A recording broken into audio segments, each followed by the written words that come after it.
అమ్మవారికి 108 నిమ్మకాయల మాల ఎందుకు సమర్పిస్తారు? 108 నిమ్మకాయలే ఎందుకు? 100 కాదు, 1000 కాదు? దీని వెనుక ఉన్న ఆధ్యాత్మిక రహస్యం ఇప్పుడు తెలుసుకుందాం. హిందూ సాంప్రదాయంలో 108 సంఖ్య అత్యంత పవిత్రమైనదిగా భావిస్తారు.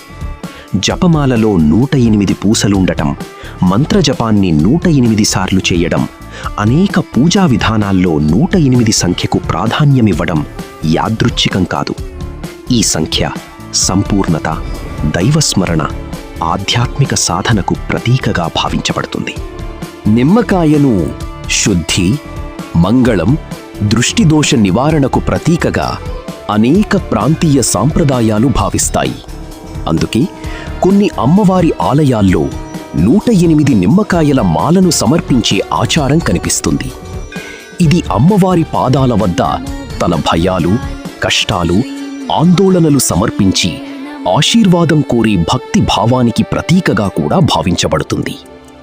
ప్రతి నిమ్మకాయ ఒక సంకల్పంగా, ప్రతి మాల ఒక సమర్పణగా, ప్రతి సమర్పణ అమ్మవారి కటాక్షాన్ని కోరే భక్తి భావానికి ప్రతీకగా భావించబడుతుంది.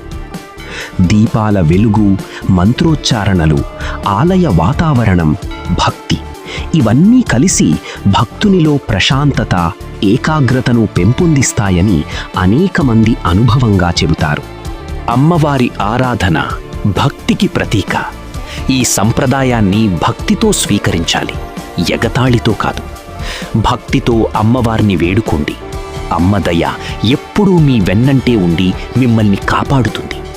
అందుకే అందరూ భక్తితో అమ్మదయ ఉంటే అన్నీ ఉన్నట్లే అని మనసులో అనుకోండి ఎల్లప్పుడూ. అందుకే అమ్మవారికి 108 నిమ్మకాయల మాల సమర్పించడం వెనుక ప్రధానంగా భక్తి, సంప్రదాయం, సమర్పణ భావమే దాగి ఉంది. ఇలాంటి దేవాలయ రహస్యాలు, ఆధ్యాత్మిక విశేషాల కోసం వేదభారతి తెలుగు కుటుంబంలో చేరండి. ఓం వేదభారతి తెలుగు. సనాతన జ్ఞానం ప్రతి ఇంటికి, ప్రతి హృదయానికి.